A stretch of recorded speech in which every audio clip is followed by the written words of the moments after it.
Earlier today, this afternoon, we had a very thorough discussion on the U.S. Supreme Court ruling on Fisher, and we also discussed a number of other cases in the history of affirmative action. You had legal scholars review the case and its implications, but so you have legal rulings, and you also have, on occasion, voters putting into play propositions. They all affect higher education policies. They all have implications for higher education policies. And it's left to a small group of administrators at universities, at state universities, to try to think through what it is that is doable, to craft policies for admissions that can be used and implemented, and that meet the strict scrutiny that the U.S. Supreme Court has put into play. And we're very fortunate that we have administrators here at UCLA that not only know what is happening in the state of California, what is happening in the UC system, but also what is happening across the country with regards to student affairs, student services, admissions. And we're going to have, for panel number 2, I titled it, Challenges of Crafting and Administering Admissions Policies for Institutions of Higher Education. Our first speaker is the Vice Chancellor in the area of Student Affairs, Janina Montero. And once again, the bios are in your program, so I'm not going to necessarily go over them. Janina. Thank you very much. Well, good afternoon again. Welcome back. I am enormously grateful to have us be included in this discussion. This is it's been truly a revelation for me to hear all of the previous panelists. I mean, it's a tremendous opportunity for us to hear what they say and to help us clarify our own thinking as we do the work on the ground, as it were. We are grateful to be included in the program in many ways because the issues and the outcomes or the possible outcomes of the Fisher case are truly of visceral importance to us.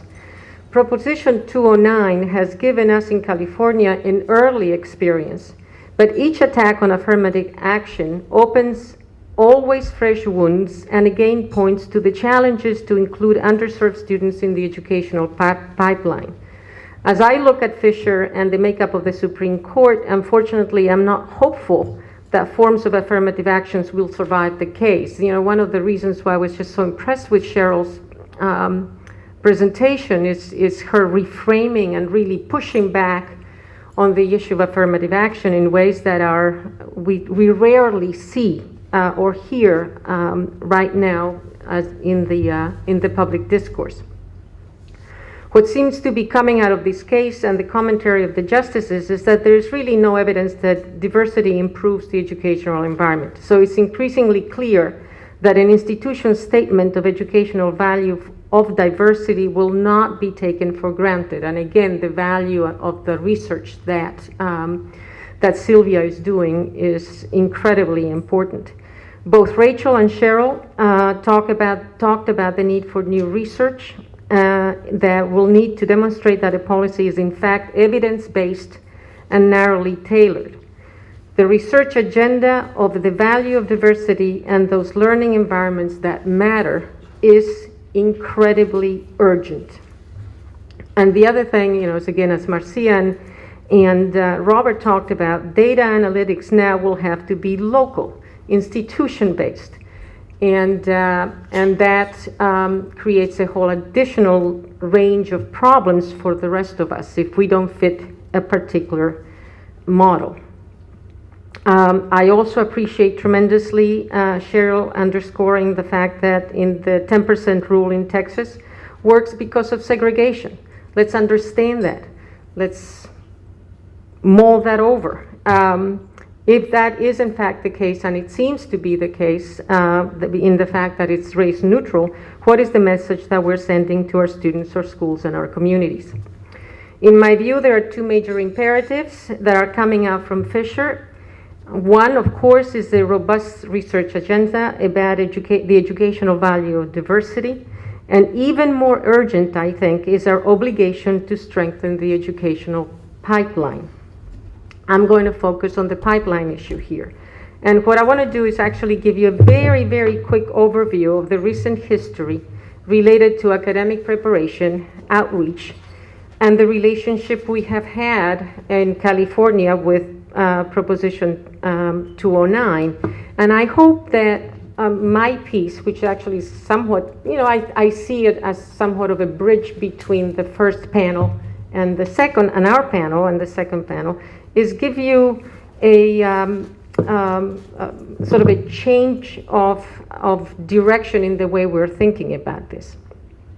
Proposition 209 included a very important state resource allocation. As Proposition 209 was voted and implemented, the state decided that it needed an important resource allocation. And that was a recognition of the negative impact on students from underserved communities and the need to invest in schools and in academic preparation.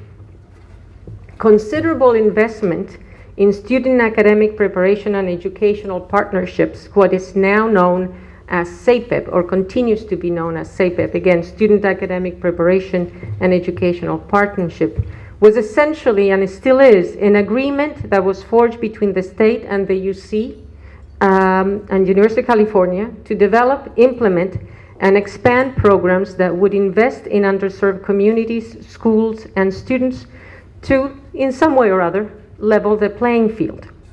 SAPEP, therefore, is state-funded, but it's UC designed and implemented. We're accountable to the state in terms of the programs that we put together.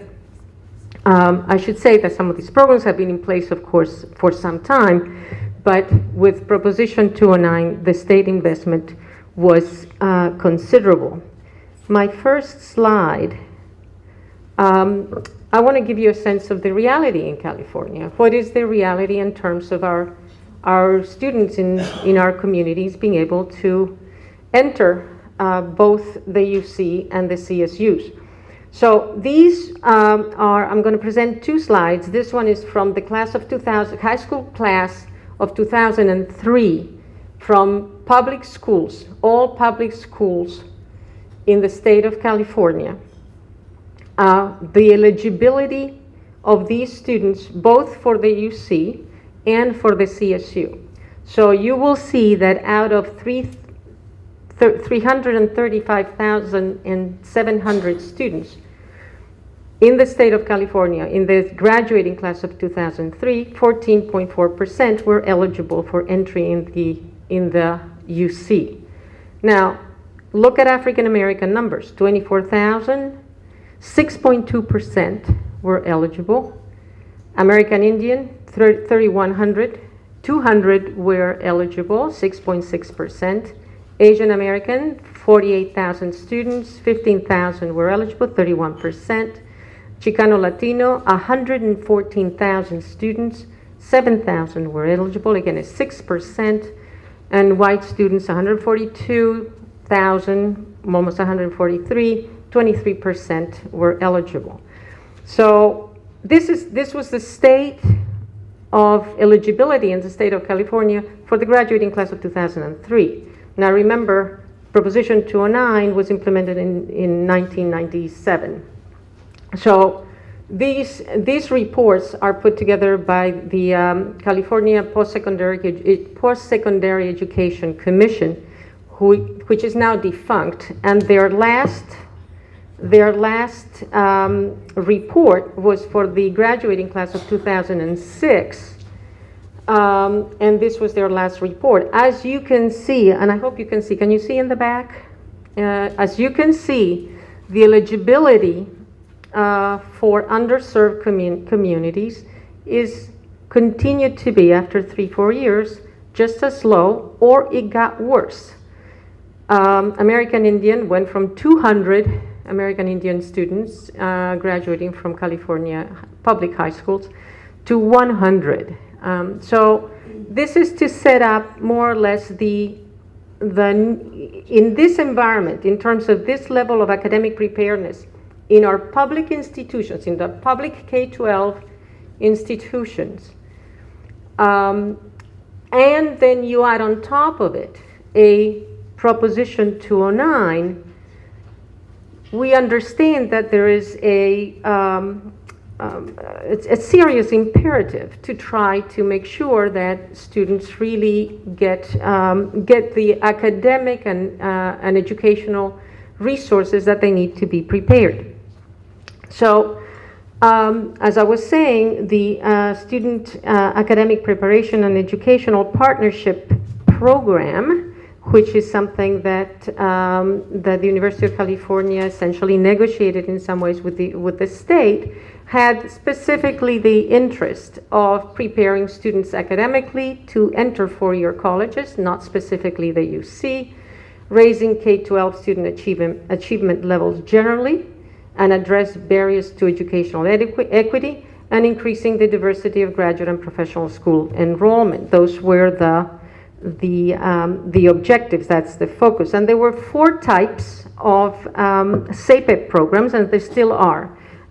Student academic preparation, which includes early academic outreach, the transfer programs, MESA, focus on math and engineering and science, Puente, primarily for students that are not of English speakers.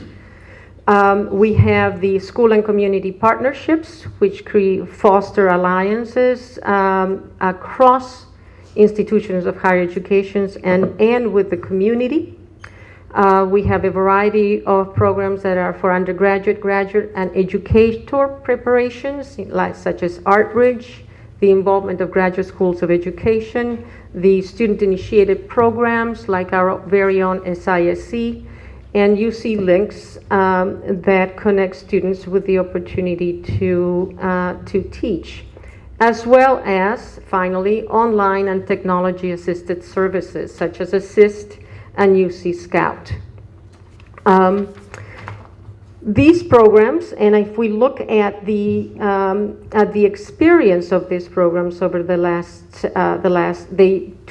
report, the state report of 2011 and 12, show a fairly broad reach into the community. If you can't read what we have there, let me just mention that what the University of California reports is that our SAPEP programs touch 1,100 public K-12 schools, 94,000 students in the K-12 in K-12 schools.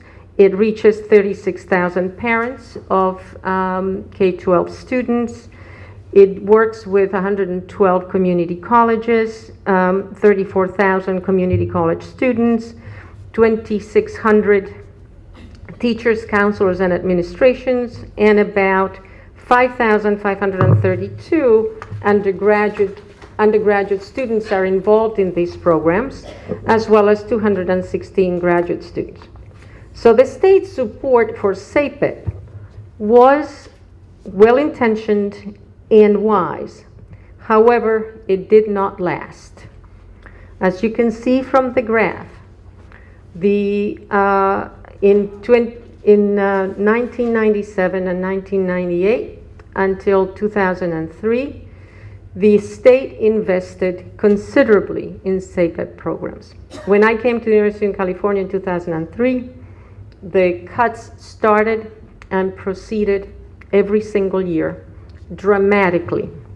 Not only was that the case, but SAPEP programs were treated like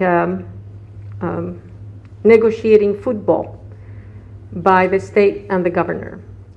So the situation for the SAPE programs for us at UCLA and in the other UCs was that we had no way of knowing if we were going to have a program by the fall. You know, as we were in a situation of absolutely having no understanding of not being able to predict or plan or work with staff in terms of the work that we were doing.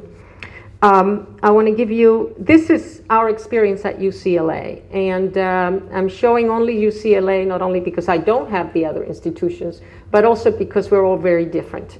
So we all have very different programs. We have at UCLA, as you can see, we have, these are our programs, and this is the budgets that come from the state for each one of our programs. ArtBridge, EAOP, Community College, support, transfer support, evaluation, P20 is really pre-K, is K-12, but it's really, we try to work also with pre-kindergarten schools. The law school, medical school, student-initiated outreach, and UC Leads. Now, these are the monies that we get from the state, and this has been our budget for the last couple of years. I should say that this is not all the funding that we have. We've been fortunate at UCLA that a variety of chancellors have not been able to make up the difference from the cuts of the state, but they certainly have tried to keep us whole and have tried to make sure that we were functioning and that we had the opportunity to plan. The other thing I should say about this budget is that while it has been stable over the last couple of years, it has had to absorb the retirement program, it has had to absorb benefits, it has had to absorb the OP tax and mandated compensation. So all within budget, which means that ultimately we have been cut every single year to be able to accommodate these changes. If we drill a little further into a single program, I just want to give you an idea of what it is that we try to do. So I'm going to focus on the Early Academic Outreach Program and what we do at UCLA. Right now, Early Academic Outreach works with 80 schools. We're down from 92. Which was the case when I first came. We have a full service program in 39 high schools. We have what we call information or limited service in 19 high schools, and we also serve 22 middle schools, two fewer than what we had, the number of schools that we serve in 2010 and 2011. EAOP works with 9,268 what we call registered, reported students in our database. These are the students that we track and that we report on to the state. But in addition, we outreach in reality to about 11,000 middle students, 24,000 high school students, 6,000 parents, and 546 teachers, administrators, and counselors. EOP reported an 80% UC eligibility among program active seniors for the year of 2012. Now, this is self-reported by the students. We don't have the opportunity to track and confirm, but this is what our students were telling us at that moment. So, I want to share this information with you because as Fisher happens, and as we talk about a post-racial environment, whether we believe that we live in a post-racial environment or not, the reality is that these kids are not getting the resources. These kids are not being brought into the process of higher education.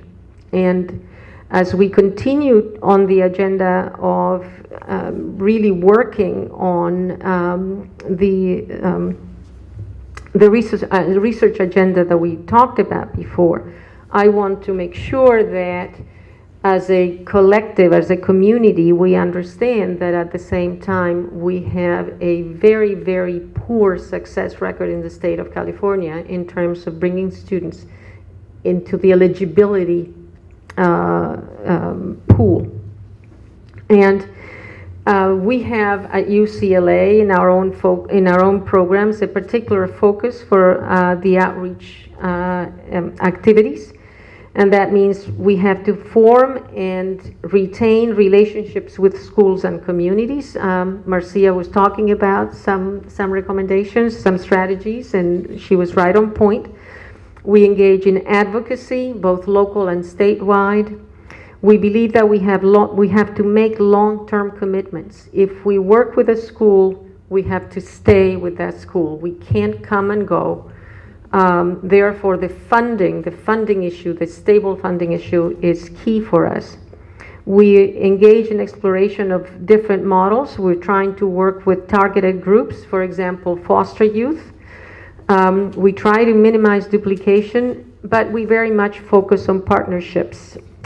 This is a slide that shows some of the more consistent partnerships that we work with, and I need to mention especially Center X, who works with us on an ongoing basis. So as I conclude, I want to bring your mind back to the first two slides about the CPEC report. Academic readiness of underserved communities was in 1997 dismal, and it still is. Our common agenda, I believe, is clear and urgent. I look forward to your comments and the discussion. Thank you very much for having us. We're now going to have Susan Wilbur come forward. Susan is the Executive Director of Undergraduate Admissions at UCLA, where she assists in the development and implementation of a strategic multi-year plan that enables UCLA to meet its undergraduate admissions goals. She also served previously as the Director of Undergraduate Admissions for the University of California system-wide. So she's very much aware of system-wide policies as well. And her presentation today is the quest for excellence and diversity in UC undergraduate admissions, policies, implementation, and outcomes in the post-Proposition 209 world. I do have to begin my presentation with a couple of caveats. In the interest of our very limited time this afternoon, today's presentation focuses exclusively on freshman admission. But I want you to know that transfer admission is equally important to the university's mission and to UCLA's admissions plans, and the enrollment of transfer students is critical to ensuring that the university is serving all stages of the educational continuum. Perhaps at another time we can talk transfer. Second, while the university collects data separately for Chicano and Latino students, the data that I'll be presenting this afternoon has been aggregated to include both populations, and I will be referring broadly to Latinos. And third, a comment. Everywhere we went, particularly with our professional colleagues this past year, we were asked what the impact of Fisher might be on the University of California. I think it's important to remind you that California is a race-blind state. We are not race neutral, and regardless of what would have happened with Fisher, it would not have a dramatic effect on what we were doing in undergraduate admissions. That said, Fisher still is extremely important to us, and my colleague, Associate Vice Chancellor Copeland Morgan, will be talking about that during her presentation. Earlier this afternoon, Dean Moran spoke of the will of higher education institutions to affect change and to adapt. Our story at the University of California and at UCLA is a cautionary tale. It begins in the post-209 era with a series of substantive admissions policy changes that were thoughtfully designed to ensure that we would continue to enroll a broadly inclusive class of students, with a particular emphasis on ensuring that low-income students from low-income families, those with little experience of higher education within their families, and those who attend schools that have traditionally not sent many students to the university continue to be well represented at the university. The experience of the University of California over the last 15 years indicates that for a highly selective institution, implementing race-blind policies can only go so far in terms of assisting us to enroll that class that is broadly inclusive of California. I thought I would start by what I'm going to do is cover just a couple of topics in my time and talk a little bit about how policy is set at the university, talk a little bit about the university's policy on undergraduate admissions, and then talk about some admissions policy changes that have been implemented post-2009. And I will conclude with sharing with you some of the outcomes of those policies. So to begin, admission policy at the University of California has been delegated by the Board of Regents to the faculty. The undergraduate admissions policy is determined by the Board of Admissions and Relations with Schools, a committee, and the Academic Senate system-wide.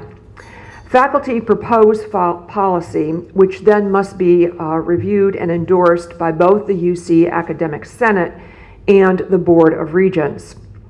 Local campus admissions committees here at UCLA, the Committee on Admissions and Relations with Schools, does have the freedom to designate campus-specific policies and processes, but they must be consistent with university-wide policies and guidelines. QARS is also responsible for monitoring the implementation of our local policies. And then finally, the Office of Undergraduate Admissions and Relations with Schools implements faculty-approved policy. We regularly sit with the Committee on Admissions and Relations with Schools in the discussion of policy, informing them both of our practice and seeking their guidance in terms of direction. Beginning or during the late 1970s and 1980s, the university pursued an aggressive program to provide access to the full range of California's high school students and to racially and ethnically diversify all of our campuses. By and large, these efforts were effective in enrolling substantially larger numbers of underrepresented minority students, particularly at UC Berkeley and at UCLA. I might add that it was during this period, the late 70s, early 80s, that competition for admission at Berkeley and LA began to escalate, a trend that increased substantially over the 1980s, and of course moving forward. By the middle 1990s, many of the other campuses began to be increasingly selective. Beginning in the late 1980s, the increasing enrollment demand at several campuses, including Berkeley and here at UCLA, did lead to a slower rate of growth in underrepresented minority students. And this slowdown came at the same time that students from these groups were increasing as a proportion of California high school graduates. Concerned about this building trend, in 1988, the Board of Regents adopted a policy on undergraduate admissions.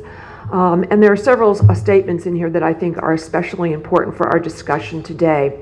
In particular, the university seeks to enroll on each of its campuses a student body that, beyond meeting the university's eligibility requirements, demonstrates high academic achievement or exceptional personal talent, and that encompasses the broad diversity of cultural, racial, geographic, and socioeconomic backgrounds characteristic of California.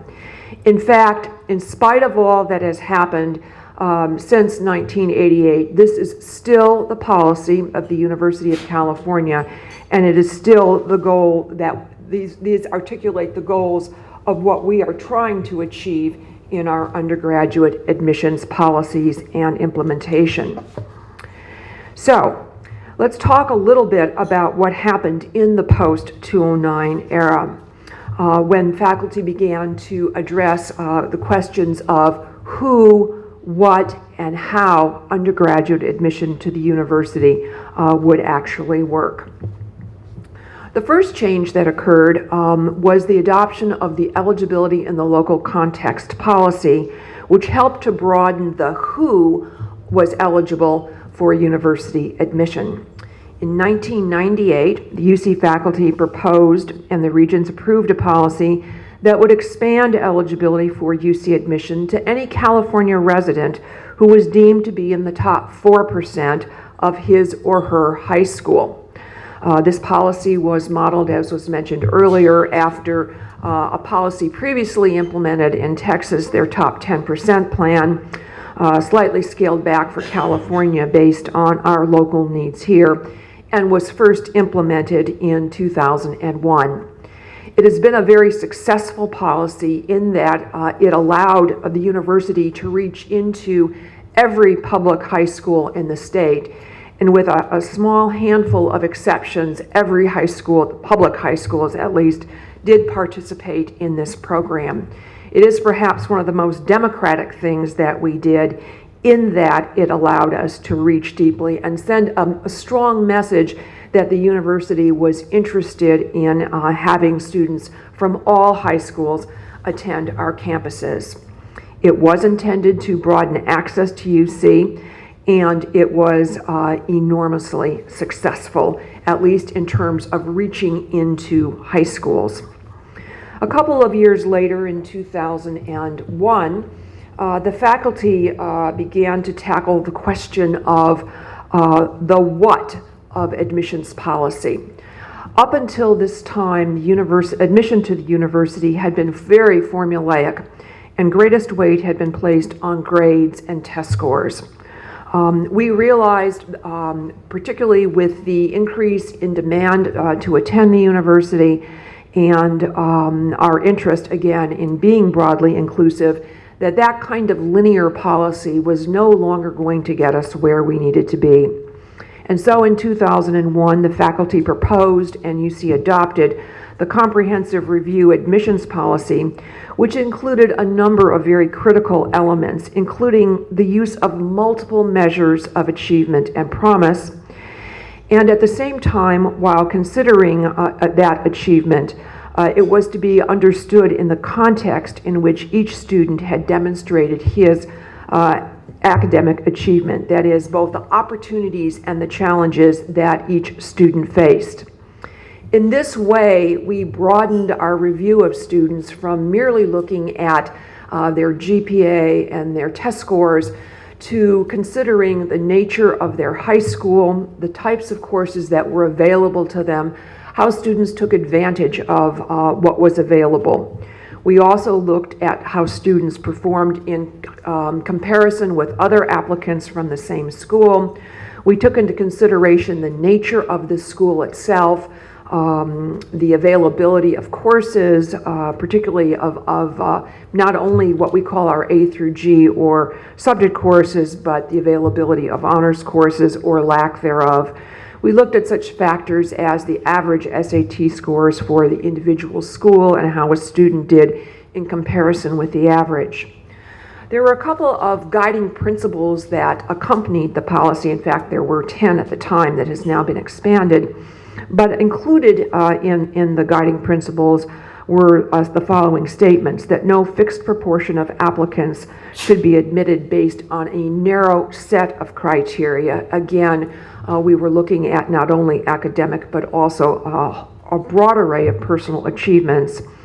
That priority should be given to applicants who are identified as eligible in the local context, and that no applicant will be denied admission without an individualized review of his or her application. I might say that for a campus like UCLA, which received 81,000 freshman applications last year, that is a daunting task, but in fact, every single student who applies to UCLA will receive at least 2 personalized evaluations, and often we'll receive more than that as we do our checks at the end of the process. Comprehensive review was a big step forward for the university. Faculty were required to provide regular reports on comprehensive review. which gave us the opportunity not only to dive deep into what we were doing, but to continually evaluate our processes to ensure that the work that we were performing was meeting the goals that were intended by the faculty in the design of the process. And at the end, I'm going to show you a slide where you can get access to some of these reports. They're very meaningful and valuable in terms of understanding kind of the evolution of the policy over the course of the last decade. Fast forward to 2011. By this time, nearly all of the campuses were selective. That is, they had more qualified applicants than they could possibly accommodate. When comprehensive review was initially implemented, campuses were given the freedom to implement it in a variety of different ways. And so some campuses chose to remain rather numerical in their approach and used what we called a fixed weight system to evaluate applicants and provide scores for various attributes that they would then total up, and students would be ranked in order of the strength of the application. Other campuses, including initially UCLA and Irvine, used a matrix approach in which these two campuses looked at academic achievement, but also looked separately at personal achievement of students and arrayed students' characteristics on a two-way grid, or in the case of UCLA, which was more sophisticated, a three-way grid. One campus, the Berkeley campus, from the outset used a process that we called individualized review, or sometimes referred to as holistic evaluation, in which they did not assign scores to a particular to the various characteristics of an application, nor did they use a matrix approach, but rather read the entirety of the student's application and, using a rubric, assigned a rank or a score to a particular student.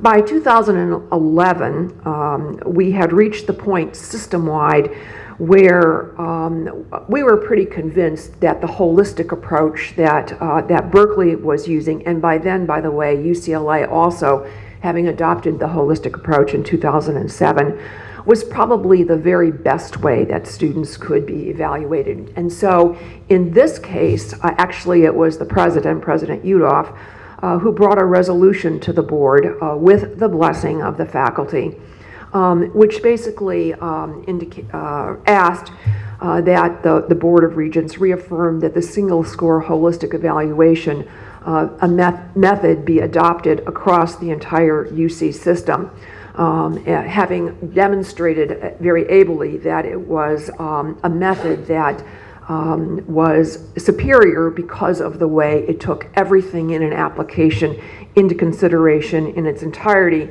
in determining that score.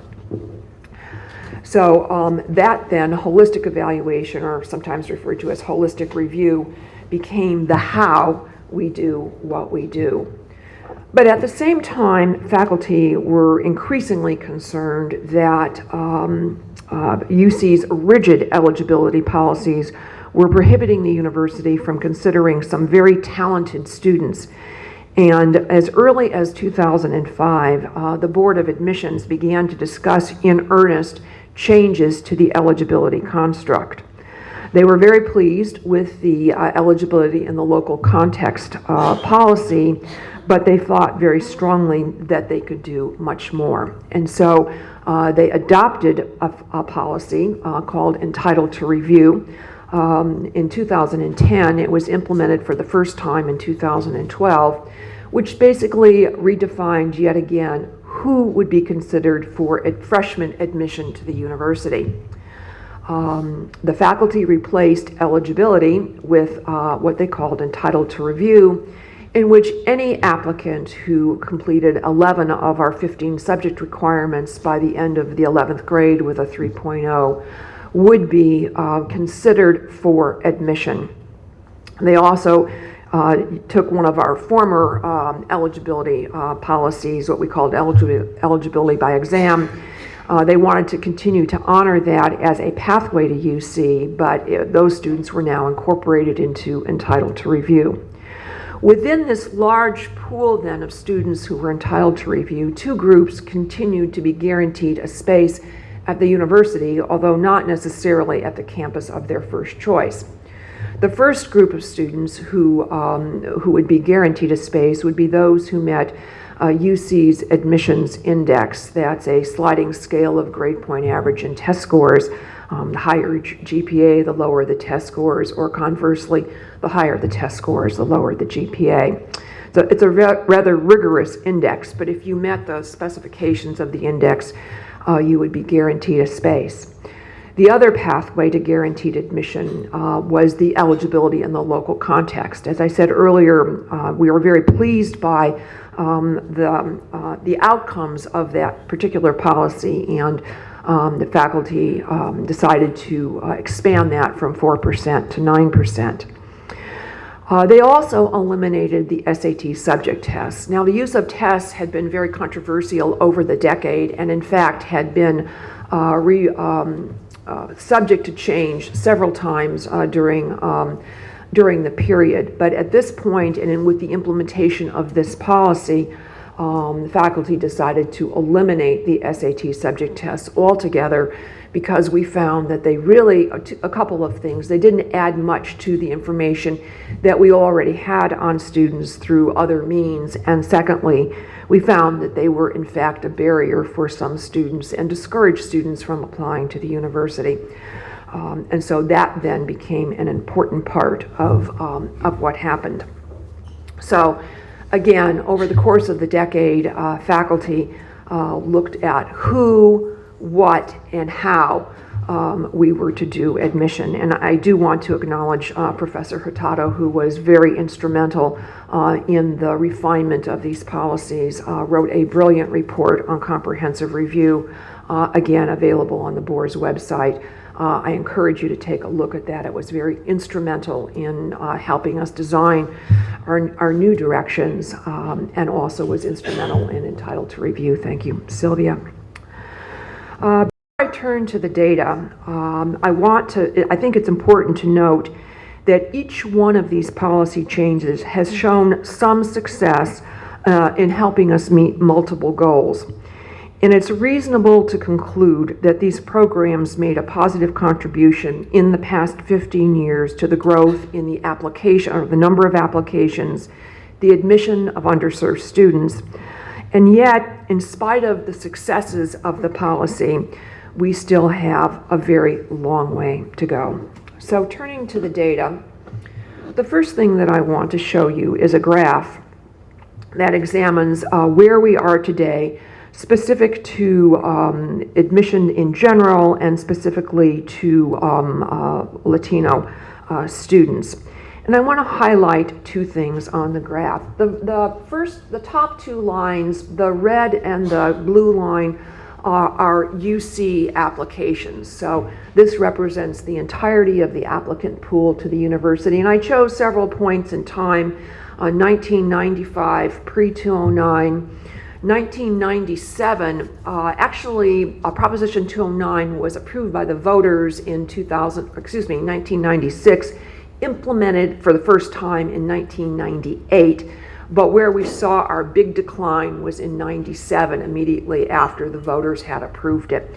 And so I included that to show the drop. And then in 5-year increments, what it looked like in 2002, 2007, and 2012. So what you can see in the top, the blue line on top, is that in recent years, we have seen a tremendous increase in the number of applications from Latino students. This is driven in part by demographics and the numbers of students who are graduating from California high schools. It is also due to an increasing number of students who are successfully completing the A through G requirements, in part augmented by the work that's being done by our student academic preparation programs. So more students in general, and more students who are qualified for the university. The green line underneath is the UCLA numbers. And here again, you see that we've experienced an increase in Latino applications, although not as dramatically as the system-wide numbers, and we'll come back to that in a moment. The red line is the number of students who were admitted. So paralleling the number of applications, you can see that system-wide we have increased the number of admissions offers to Latino students over the course of the last 15 years. But of significance is the gap that you see beginning in about 2005 or so, and then widening into the future between the numbers of students who are applying and the numbers of students who are actually being admitted. And this reflects the very sustained challenge that we face here. More students, that's the good news. The bad news is both level of competition and numbers of students applying to the university. The gap is widening between applications and admits. At UCLA, of course, where admission is very, very selective, you see that gap as actually even starker, beginning in about 2005. Again, the numbers of applications have continued to make nice progress, and in fact, the last 2 years we've seen very impressive growth here at UCLA. But unfortunately, the numbers of students admitted, while that continues to increase, that's the good news, the gap is widening. And again, I refer back to the challenges that we face with, or the limitations of our current policy to affect change. I thought you'd be interested in seeing some of the impacts of the new freshman admissions policy.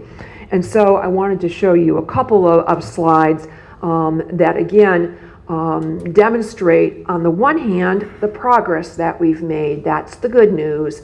On the other hand, the challenges that we continue to face.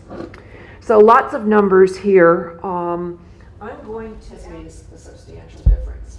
In addition, for students who were not eligible by one of those two paths, but who were entitled to review, here 19% of students who were admitted system-wide were admitted via the new expanded policy.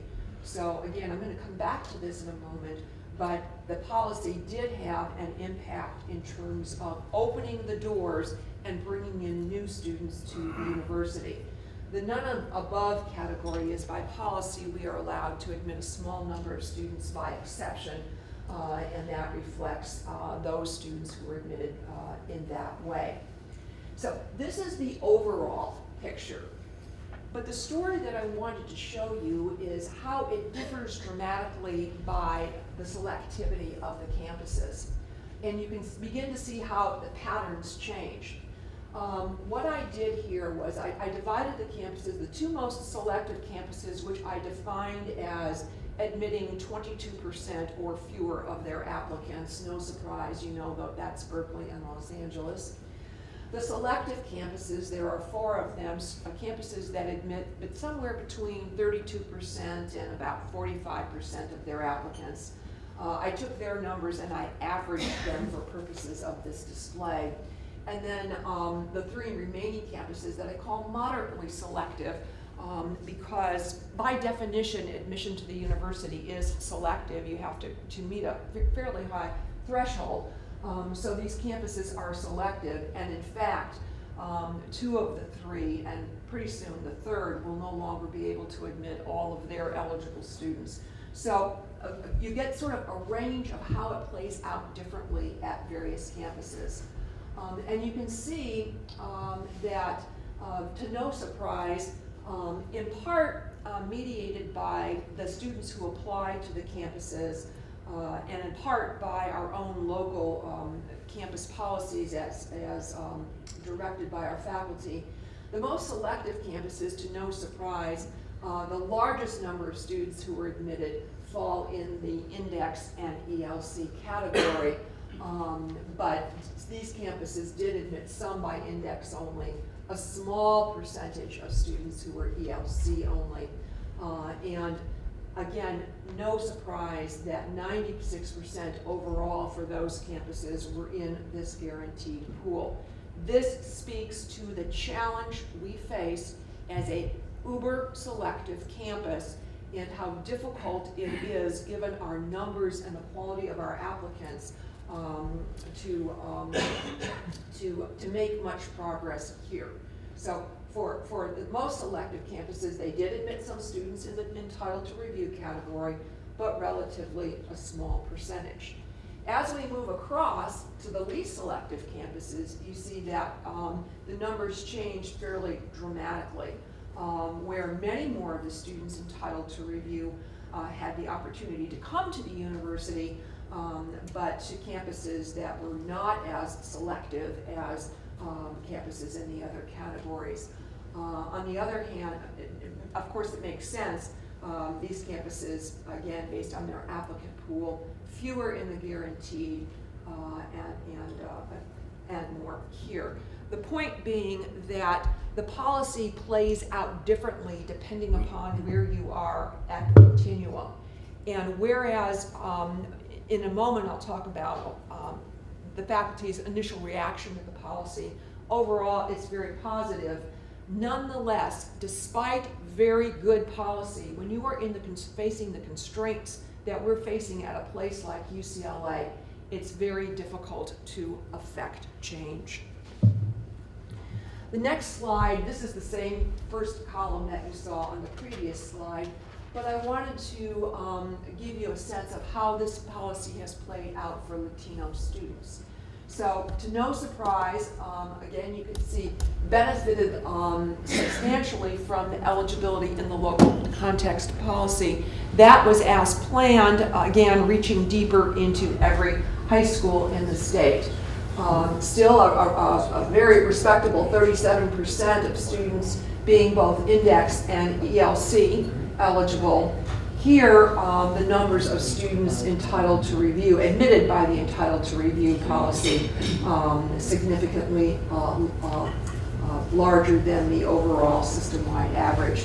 The point being, again, that the policy made a positive difference for students. And let me share with you now the reaction of the faculty, but that said, it has worked out differentially depending upon the nature of the campus. So overall, Bohr's reaction to the first 2 years, couple of things. California resident applications have increased substantially, as we had hoped, again, by reducing or eliminating, the SAT subject test. It was hoped that we would cast our net broader, and in fact, that has happened. Applications from Latino students here at UCLA have increased dramatically. Again, a very good thing. On the other hand, competition for admission that has escalated given the increased pressure of more applications and no increase in space. Among California applicants, just a little over 63,000 were admitted to a campus to which they applied to this year, including 17,000 Latino students, indicating that UC is in fact meeting its master plan obligation to select from the top 12.5%. Again, this is from a faculty report, and faculty indicating that that the policy is working as they had intended. Overall, the pools of applicants and admitted students have had a similar academic profile. There was a lot of concern in developing the new policy that we'd be bringing in weaker students to the university. That hasn't happened, but we have been successful in bringing in slightly more economic diversity, and that certainly was a goal, something we were trying to achieve. System-wide applicants eligible for comprehensive review are, as you saw in the previous slides, successfully obtaining admission to the university. That's a good thing, although again, not equally across the entire system.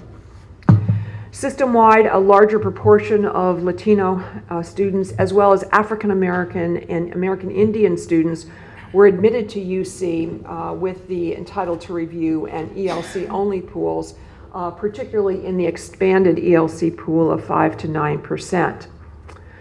Of the 99,000 California resident applicants who applied this last year, 59% of them did not take any of the now optional SAT subject tests, again indicating that the policy resonated with students and probably is attributable to some of the increases that we have experienced in our applications. And finally, as anticipated, the growth was in this pool of students was substantially more diverse. So all of that is the good news of the policy. Good in the sense that it is making a difference, although again we're facing lots and lots of challenges, especially at a very competitive institution like UCLA. That said, there has been one outcome of the policy not so good, which is we faculty have now determined that we are reaching more than the 12.5% we are to reach in the master plan. And after some very thoughtful conversation, we'll be recalibrating the admissions index for the class that we'll be recruiting for 2015. That's a year from now. Again, having to tap down the numbers a little bit. The analysis done on that indicates that that all groups will experience some decline in numbers as a result of the drop or actually the raising of the admissions index. That doesn't mean that students can't apply to the university. They will default to the entitled to review pool. But of course, being entitled to review does not necessarily guarantee that the student will be admitted. So I'll stop there. I suspect you may have some questions. I'll be happy to answer those if I can. I'd just like to say a final note. I know there are a number of graduate students in the audience, and I have benefited tremendously from participating in the Graduate School of Education program here. And both Gary Clark, the director of undergraduate admissions, and I would be happy to talk to any graduate students who are interested in issues related to undergraduate admissions, particularly UC admissions. And if we can be helpful, I hope that you'll come find us, because we're committed to working with you and to your success. I'm sure none of you have ever experienced that. Hold on. Oh, here they are right in front of me. So just to give you some numbers so that you have some perspective. This number up here on top represents, these are California resident freshman applications in 2012. That number represents 28,110 Latino students. The number admitted system-wide, 16,944. For UCLA, the number of applicants in 2012, Latino applicants, 14,645. The number of students admitted, just over 2,000, actually 2,021.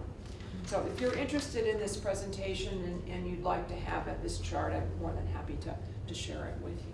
Again, just wanted to point that out. Let me just share my appreciation for the invitation to be here and to listen to my wonderful colleagues and again to underscore what Sue has said, the research that you are doing, your passion, your commitment that you bring to the subject area. We learn from it as you are learning from more mature colleagues today.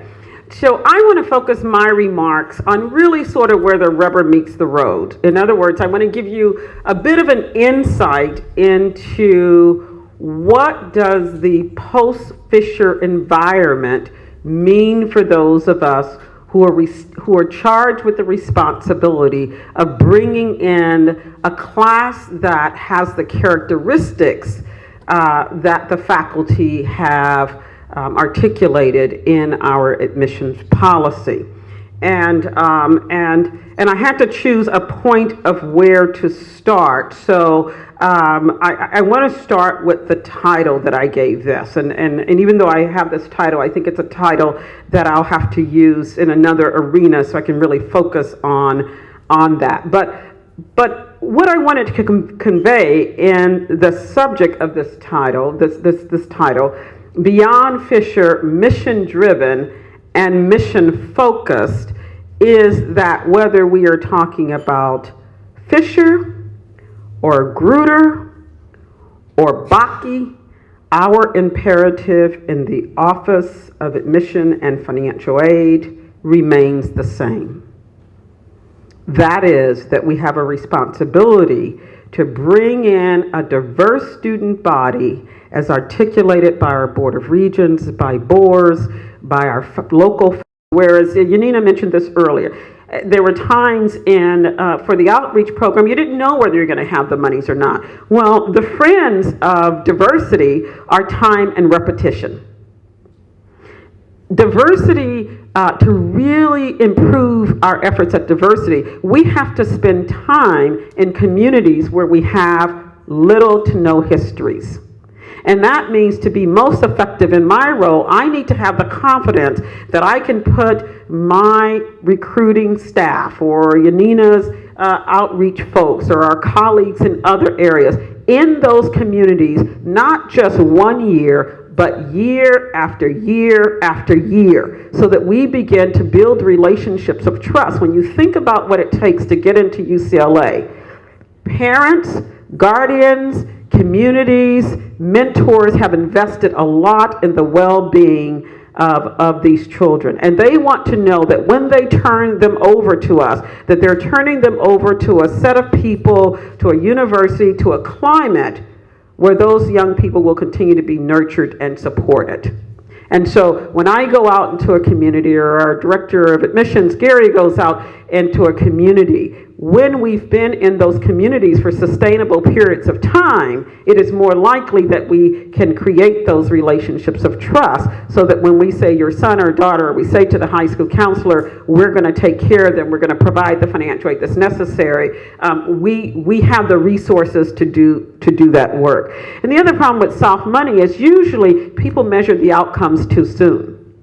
You know, I get a grant 1 year, they want to know at the end of the year, how successful was this grant?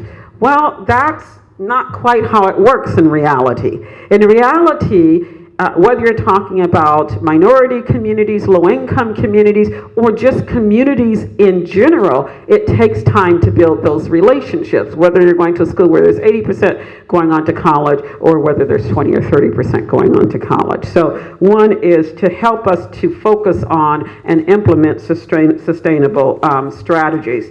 Third, institutions need to evaluate. Much of what we talked about today has been about admissions, necessarily so, because we're focused on Fisher, which is about admissions.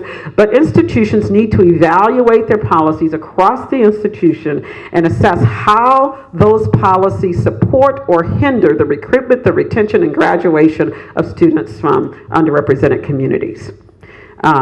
And one that was mentioned earlier would be, it is not enough to have admissions policies that broaden the pathways to our colleges and universities and not have financial aid policies that support their entry. Because you know, for the majority of students across this country, given the distribution of wealth in the nation, that financial aid plays a critical and vital role in a student's decision to enroll at our institutions. So even when we expand access and we see growth in our applicant pool, as we have at UCLA and within the UC system, the challenge of enrolling those students continue to be big barriers that we have to overcome. We have a lot of initiatives here at UCLA where we try to address those issues, but as I said, the admission legal landscape of affirmative action has also had its foothold, had an impact on how we view financial aid policies, race as it relates to financial aid policies. So assessing all of our policies to make sure that every service, policies that support all of the services that impacts a student's decision to enroll have been reviewed and are consistent in supporting what it is we're trying to achieve through our admissions policies. And the same would be for retention. I'm not a big fan of financial aid policies that require students to have a 3.5 GPA to renew a scholarship. Well, if the average GPA of the average student in the student body is not 3.5, then why do we need a 3.5 GPA on a scholarship program? That's what I mean by assessment there. And besides that, our faculties have their own idea of what academic success is, and having those measurements, I think, will suffice. Third, our institutions, and this was a theme in Grutter and in the Michigan cases, that institutions must demonstrate, if we say that diversity is a compelling interest in education, we have to demonstrate that that diversity is a compelling interest throughout our institutional structures. So it's not enough to talk about diversity in admissions. We need to talk about diversity in our faculty, diversity in our boards, governing boards, our committee, in our entire community. And because as conversations I was having earlier, the presence of other individuals who look like the students that we're trying to attract in the admissions class makes a difference. It makes a difference when you have Native students, Native staff on your staff. You have Latino and Latinos on the staff. You have African Americans on your staff that you are sending out to these communities, or that when they come to our communities, they see a group of people who look like people in this room. So we have to demonstrate diversity in all that we do, and I think that gets to the principles of community that we talk about here at UCLA and our Bruin values. And then lastly, Yanina talked about this, but building a strong pipeline for underserved communities through engagement. That means that we're working together. We bring students to campus. We give them experience before they actually are ready to apply to our campus, and through early outreach is extremely important. You saw the numbers there, and that work, when we have our colleagues in EAOP and in the academic units and in other areas, doing the work of pipeline building, reaching students earlier, it makes a difference in our ability to both attract those students, inspire them, encourage them to apply, and our ability to yield those students. One of the things that has happened with fewer resources in our universities in the admissions area is that we tend to start recruiting students prior to their senior year in high school, and that's too late to have them start thinking about college. We need to reach them earlier. So hopefully those 5 items gives you some food for thought, and we will be happy to answer any questions that you might have as we wrap up toward the end of our day. Thank you very much. We have a few minutes for questions of our panel, and our volunteer will go around and get to you. That's it.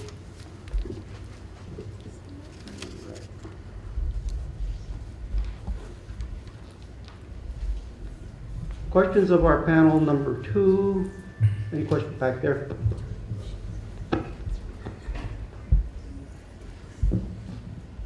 Hello, my name is Tlalok. I'm a 4th year undergraduate here at UCLA. Thank you, presenters, for the presentations. This is very insightful. And I just wanted to say that, I can remember last year organizing with students after Professor Sander wrote his piece, and there was, a group of students that felt that the holistic process of admission had to be defended because it was something that we recognized as important. And while we felt that it was important to defend that, and we recognize that it has made some progress, our conversations, I can remember us having conversations and saying things like, we feel like we're fighting for the scraps in this admissions process, because that was referencing our frustration to still the lack of access at this university for the communities that we come from, and the post and the pre and post 209 numbers for admissions. And so what I wanted to ask was, in each of your opinions, do you believe that the current admissions process, holistic admission, holistic review, the holistic process, is the long-term solution for access to underserved communities to get to UCLA? Or if you don't, what is the process then look like, and what is UCLA's role in creating, as Ilana was saying, different strategies for outreaching to these communities? Well, I'll go first. I am a huge supporter of the holistic evaluation process because of the sensitivity embedded in the process, trying to really get to understand the student, his or her community, his school, opportunities, challenges. I firmly believe it's the right way to go. That said, despite the fact that it is superior to any process that I've been involved in over my nearly 40-year career in admissions, the fact of the matter is, when you are as constrained as we are in terms of numbers of applications, no process is going to be perfect in terms of bringing in a class, simply because of the level of intense competition and the qualifications of the pool. We are blessed with a very strong applicant pool. We put in place a number of checks and balances. I mentioned earlier that everyone receives 2 reviews, but oftentimes we will go back and look at students a 3rd and 4th time. I think that we're doing well, but obviously the outcomes would belie that. But that's really a function of our numbers. I agree with that. I think holistic review is probably the best process that we can put in place. I think that it being race blind it's going to constrain us, continue to constrain us in ways that are not, we are moving the needle, and you can see it, but it's tiny. You have to feel good about every single one of those numbers, absolutely. But we are not making the push that we would need to. That's why, in my view, I think that it's not only an admissions issue, it's really an academic preparation issue. As long as we have 6% of kids within certain communities as eligible for the University of California, we are going to be needing the race, the capacity to use race in some way to break ties, really at the margin, really the way Texas uses it. But it is not just admissions. It's admissions, it's community relations, it's pipeline, and it's the quality of the environment. We admit way more than come, and why are they not coming? Well, because they're going to other wonderful institutions, and they're very competitive. The students that we admit are incredibly competitive. So we need to continue to attract them and make sure that we are really a destination for them. So it's really a full-blown package of efforts that we need to be involved in, and we are.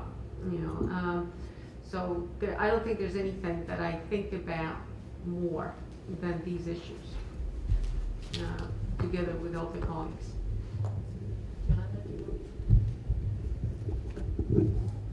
I think I would just add the same thing, but I can't underscore the importance of reaching students earlier. We're reaching them too late, and we need the resources to reach them earlier, and I can't underscore the importance of the financial aid program. California is the #1 recruiting ground for diversity across the nation. And you all know that. You all know either you yourselves or folks in your family that are being recruited by highly selective institutions around the country, and then meeting their needs in a way that respects and responds to the economic realities of those families. So, and we are doing that. A part of the capital campaign for UCLA is to raise $280 million for scholarships to help that. Professor Hurtado? I have a question. Obviously, I was intimately involved in some of these policy changes, and I'm very pleased, Sue, that you presented that data because having not been involved with the committee for the last couple of years, I didn't know what was happening as this occurred. So let me ask a different question, because one thing that your data began to show, which I thought, okay, we knew it was going to happen as a part of the policy, is that it would open up the gates. We would have many more applicants. We also knew that both Merced and Riverside would become more selective and eventually not just take students that no other campus wanted. So the faculty were very more interested in that. They're saying, can we choose the students we want? Yes, every campus should choose the students they want based on the communities they want to develop. So that was it. But what that data is beginning to show is we're acting like we don't have the talent, but there's more talent there than probably there's ever been. So there's two things. One, dealing with the preparation of communities that are underserved and under-resourced and therefore underprepared. That's one issue we've been talking about. But we're not talking about the talent that's there, obviously, that we didn't have several years ago.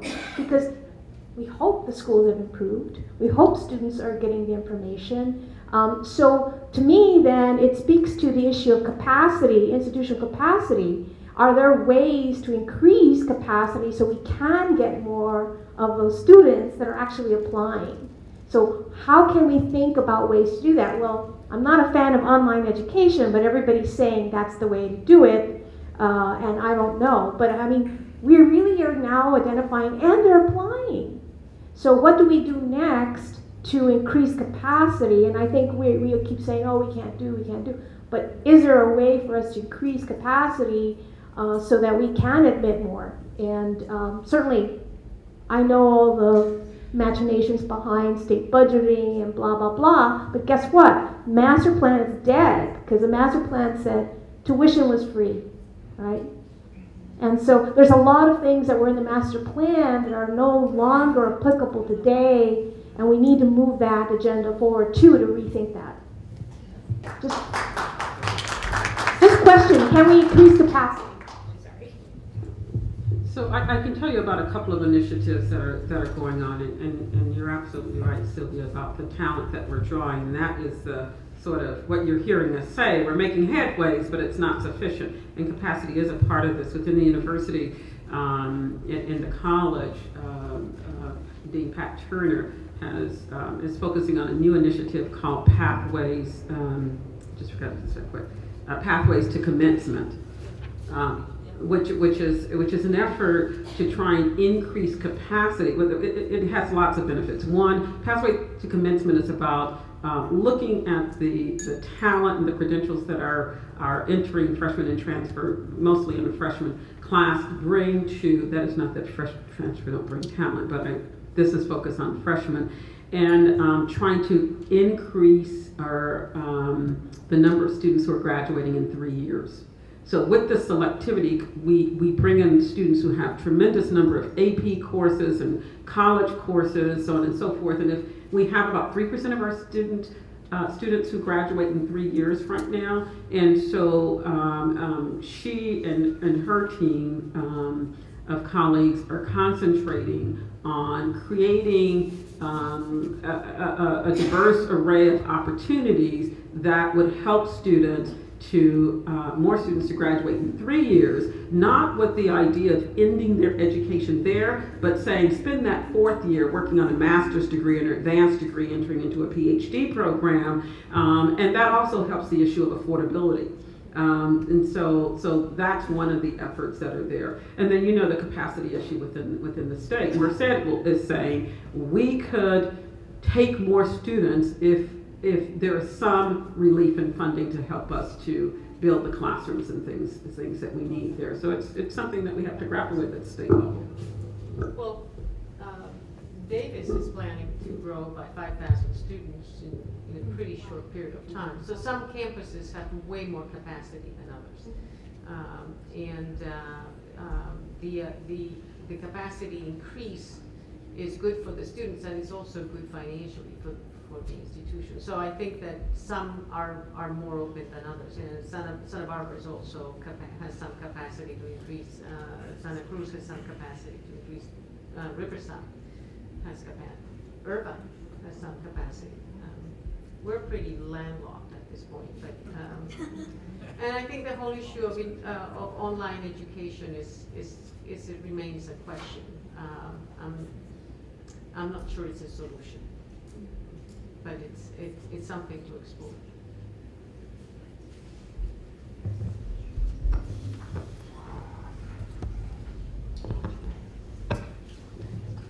Thanks for the information. I'm sure you know my question. Thank you for letting us know that you were not including the transfer, because then it means that it allows me to once again reiterate how important and how critical it is for us to have that information here. So while we didn't hear it, I know you have it, and it would be great if we could, if you're going to post these PowerPoints up, that you include the transfer data, because as we know, transfer is the answer, and the work that we do and many people here who are transfer students, it shows how critical it is that we continue to be in the conversation and do not get excluded, and to make sure that we all understand how many of our transfer students, particularly Latino students who go on to higher education and PhD level, we have research on it, that start at community colleges. So I understand why it wasn't included in terms of timing, but unfortunately that's the same kind of answer that we always get for all of the things that happen with transfer students, is we're focusing on one area. So I want to just make sure, and you all know this because I've had this conversation with you, and I'm not attacking you on it. I just want to make sure that we reiterate transfers are extremely important, particularly at UCLA. Thank you. Thank you, and I'm going to have to close this particular panel, or we're going to lose one of our, we're going to lose the director. He's going to be off. He has another appointment to make, unfortunately. I'm going to thank the panel for your presentation. We have been running late now, so I'm going to ask Dean Moran to come forward and to give her comments, her summary comments regarding what's occurred this afternoon, the various panel presentations. And then if I can get a hold of Chun, I'll lock him in too. Yeah. Okay. Well, first of all, I wanted to thank all of the panelists today for such very interesting and very productive conversations. Also, I wanted to thank all of you who stayed till the end, even when we were running late, and continued to offer very provocative questions for us. What I wanted to do in concluding is just to highlight a few themes that I think ran throughout the day. Interestingly, I think there was probably the most consensus about our legal challenges, that we are in an era of less deference to higher education administrators, that we are going to have to make the case for the need for race-based programs of admissions, and that we are also going to have to make the case that when we use race, it actually works in promoting our goals. We also saw that this legal discourse is integrally linked to a public discourse about race and affirmative action, and that even when we are in an environment where we can no longer use race, we're affected by that general rhetoric because it makes it more or less easy politically to undertake experimentation with new programs that may or may not work. That brings me to the next point that I thought was pretty clear, and that is we all agree that more research needs to be done. And we need to evaluate what works in a race-neutral environment, what works in a race-conscious environment. And I think it was also clear that we can't separate out our admissions process from everything else that goes on in the university. And one of the things that was really great today is that we had on this last panel someone who is working very hard on outreach, someone who does admissions, and someone who does student life. And so you see the whole pipeline, and I would add to that postgraduate experiences, making the case for diversity through the success and engagement of the people who go through the process. I think The Shape of the River was a great example of that, but we haven't seen a lot more since then. So I think for the people who are here who care about this, the challenge will be how to do that research, how to have it recognized in your academic communities by your peers, and how to get funding for it. Where are the foundations that are supporting research in this area? Because it isn't going to just happen. It's going to happen because there's an infrastructure that supports that research, that also creates communities of like-minded colleagues who are all concerned about the same things. And I'm not sure that we've had those communities. We have them today, but how do we sustain that? Now, the one final thing that I wanted to observe from today's proceedings was that as much as we talked about all of these developments in higher education, they really are taking place in a larger context of structural change. And I wanted to highlight just a few of those because in the background of a lot of these discussions was declining state investment in public higher education. And that's a phenomenon across the board. That's part of a larger movement towards deregulation and an assumption that publics are always somehow inferior to private options, and that the best thing that can possibly happen is to privatize. And what we've heard today is a great deal of, I think, really valuable reminders of our public mission and our public values. But we aren't going to be able to do it alone. We have to find a way to convince the collective people of California and, frankly, of the United States that public higher education still matters. The University of California really vaulted into the greatness that you see today after World War II. Federal grants played an incredible role in that growth, and later federal support for student scholarships and grants. What we've seen is not just declining state support, but we have seen the United States become unique among developed nations in requiring students to self-finance their higher education. And that has meant that the number of college-educated persons in the United States has dropped dramatically compared to other nations with similar resources and development. We have to remind ourselves we collectively have made some choices. They are affecting the debate over affirmative action, but also the future of access to higher education more generally. I think another feature of this that is more general is the declining deference to institutions of higher education. So we've talked today about how the court said we're less deferential to higher education administrators who say that we need diversity and affirmative action. But we've also been less deferential in other ways. Voters went to the ballot box and overruled the university's views on diversity.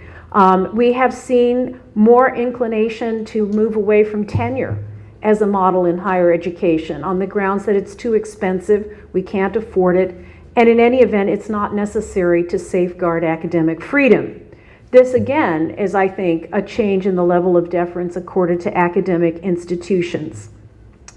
We have seen a lot of reliance on technological initiatives to create a certain kind of mass-produced education for a broadly available education. And residential education, therefore, is becoming something of a luxury in the minds of some people. And what that means is that what we called the public Ivies, which are really the schools that are at issue here, residential education was part of being Ivy. The idea that we're going to still be Ivy, that will really be on a par with places like Harvard and Yale and Stanford and Columbia, is really, I think, chimerical if we're the ones who are offering video casting, as opposed to the engagement and the richness and the texture of a campus experience. And I think that the costs of relying on online education are particularly severe for the very students we heard about growing up in communities without the same kind of social capital, understanding of higher education, the social connections that come from being in a residential campus. So I think we need to look very carefully at that.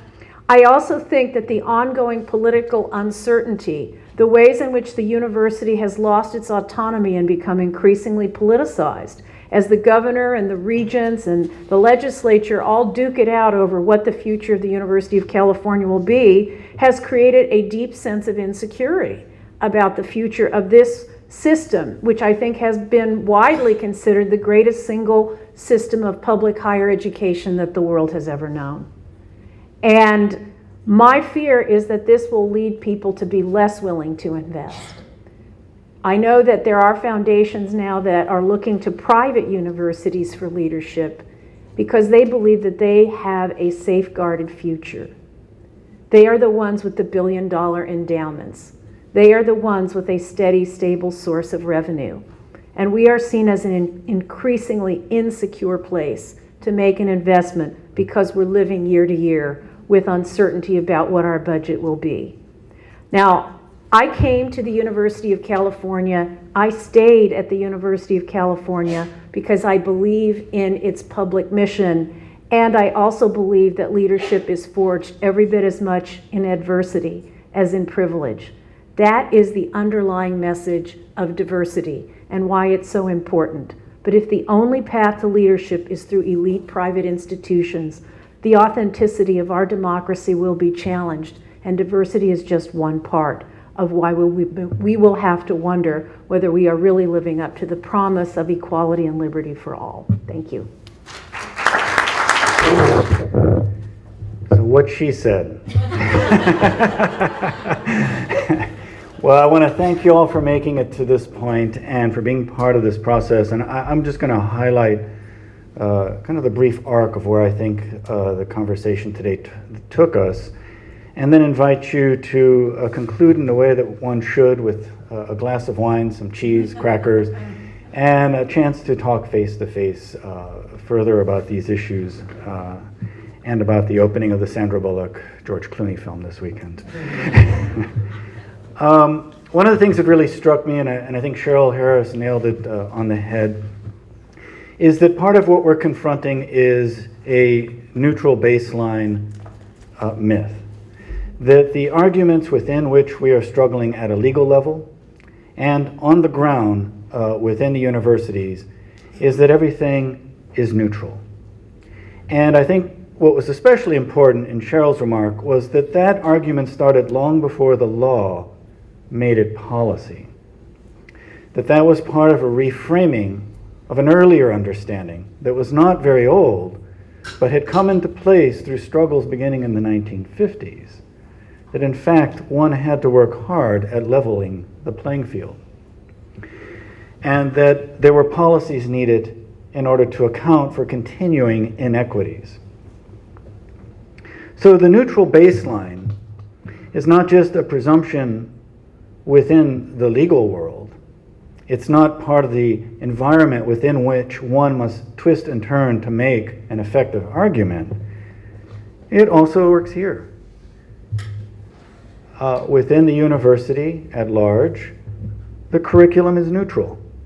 It reflects no bias other than that of doing research and gathering data and analyzing it within a framework of disciplines.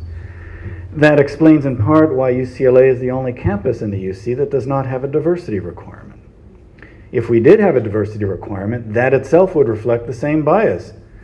Everything's neutral, let's just add this on top now, and maybe that'll help the problem. Now, part of how that reframing took place was, as Yolanda mentioned, to confuse fact and fiction.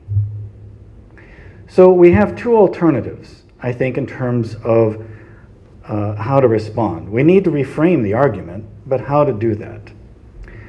One is we can take the current strategy and yell louder.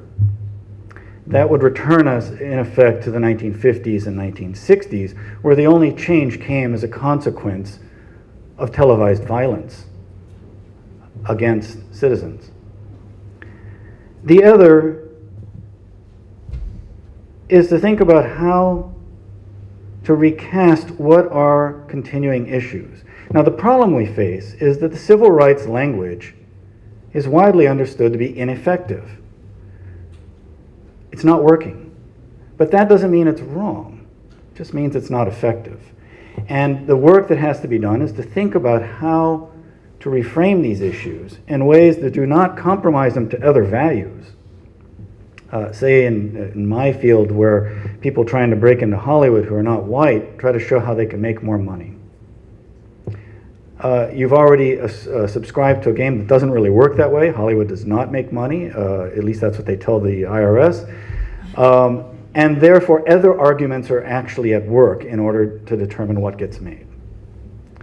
So what I want to kind of end with then is what I think emerged here collectively in the papers is a larger strategy. And that strategy starts with the reframing. Not just with an argument, which is to say we have our evidence and we know what the conclusion is. It's the way in which you present the argument so that more people come on board with it. That argument then needs the support of research in order to make effectively a case within the legal arena. Now, that done, what you end up with will be sausage, as they say. Like any governmental activity, legislation, adjudication, you will end up with something that is quite different than the merits of the case, let alone the logic of the case. But that will be your law, and you work with that.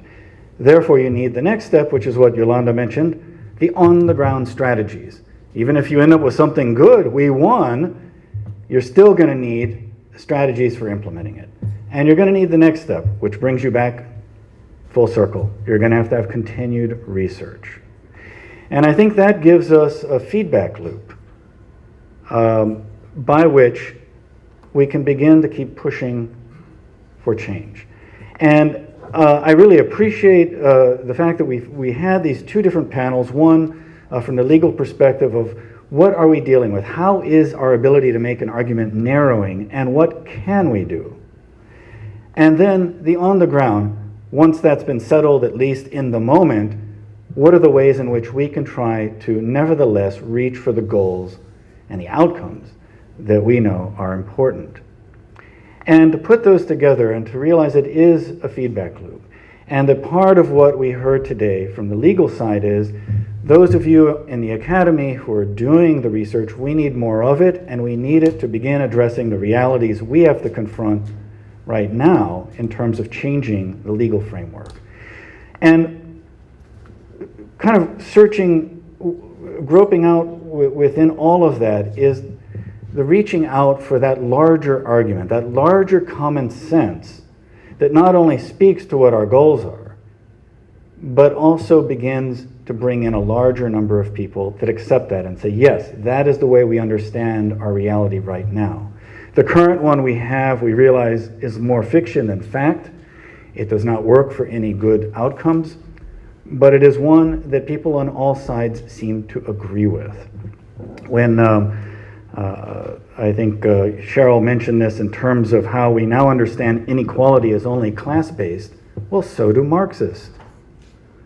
And many of my colleagues in the academy who are very fervent as Marxists and largely identified with all the right goals, nevertheless feel that race is not really a factor in inequality. It's just that by and large, non-white people are working class.